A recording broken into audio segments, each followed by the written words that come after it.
பாரத நாட்டின் பெருமை நம் கையில் இருக்கிறது. வீட்டை சுத்தமாக வைத்துக் கொள்வதும், கணவனுக்கு பணிவிட செய்வதும், குழந்தைகளை சரிவர பேணி வளர்ப்பதும் பெண்களின் முக்கியமான கடமையாகும். அதை உணர்ந்து நாம் செயலாக்க வேண்டும் என்று கேட்டுக்கொண்டு இத்துடன் எனது சொற்பொழிவை முடித்துக் கொள்கிறேன். ஒரு மகிழ்ச்சிக்குரிய விஷயம், திருமதி நளினி அவர்களின் கணவர் திரு வேணுகோபால் அவர்கள் பேச விரும்புவதாக எழுதியிருக்கிறார். அவரை மேடைக்கு வரும்படி அழைக்கிறோம்.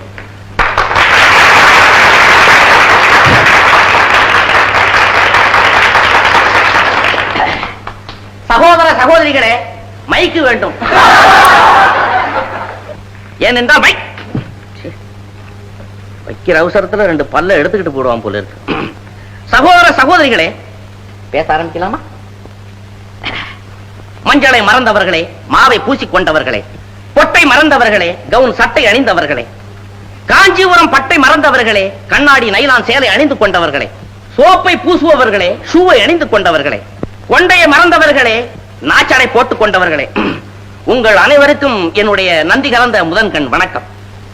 எனக்கு முன்பதாக பெண்களின் கடமையை பற்றி பேசிய திருமதி நளினி அவர்கள் வேறு யாருமல்ல, என்னுடைய மிஸ்ஸஸ் தான் என்று சொல்லிக்கொள்ள ஆசைப்படுகிறேன். ஏனென்றால் கூட்டத்தில் இருக்கும் தைரியத்தினால். நான் ஒன்று கேட்கிறேன், பெண்களின் கூட்டத்திலே கடமையை பற்றி பேசும் இந்த நேரத்திலே உங்கள் வீட்டிலே ஆபீஸில் இருந்து களைத்து வரும் கணவன் தான் காபி போட்டு சாப்பிட வேண்டுமா? பாத்திரங்களை கழுவி கவிழ்க்க வேண்டுமா? அழும் குழந்தைக்கு பால் கொடுக்க வேண்டுமா? கணவனையும் கதறி அழும் குழந்தையும் கைவிட்டு மீட்டிங்கி கேட்டுக் கொண்டிருக்கும் பியூட்டிகளே, நீங்கள் செய்வதுதான் பெண்களின் கடமையா? இது நம் தமிழ்நாட்டிற்கு தேவையா என்று கேட்கிறேன். ஏன் கேட்கிறேன்?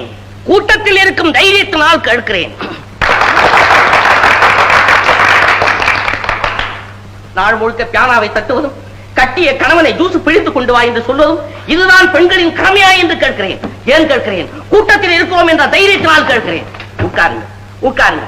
உங்கள் இடத்திலே அமைதியையும் ஒற்றுமையும் நாம் எதிர்பார்க்கிறோம். சற்று முன்பதாக பாரத நாடு, பண்பாடு, பெண்களுடைய கடமை, அப்படி இப்படி என்று வீராவேசமாக பேசினார்களே, அவர்களை பற்றி உங்களுக்கு ஒரு வரி தெரிந்திருக்க வேண்டும் என்று சொல்லுகிறேன். ஏன் சொல்லுகிறேன்? கூட்டத்தில் இருக்கிறோம் என்ற தைரியத்தினாலே சொல்லுகிறேன். தைரியத்தினாலே சொல்லுகிறேன்.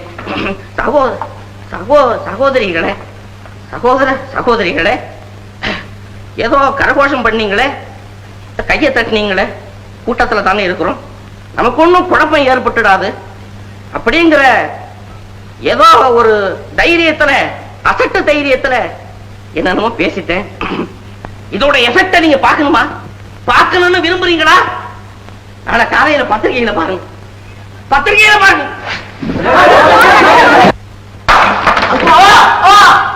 தைரியம் இருந்தா நீங்க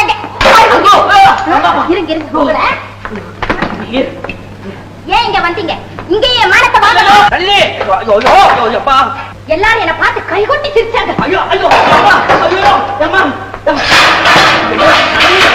நான் சொல்றது கேளு.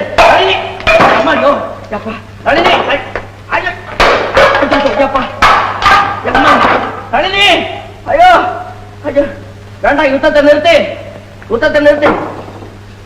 என்ன சத்தத்தை காணோம்? பொருளெல்லாம் தீர்ந்து போச்சா? வெளியில தலை காட்ட முடியாது செஞ்சுட்டீங்க. என்னையும் தான் வெளியில தலை காட்ட முடியாம பண்ணிட்டேன்.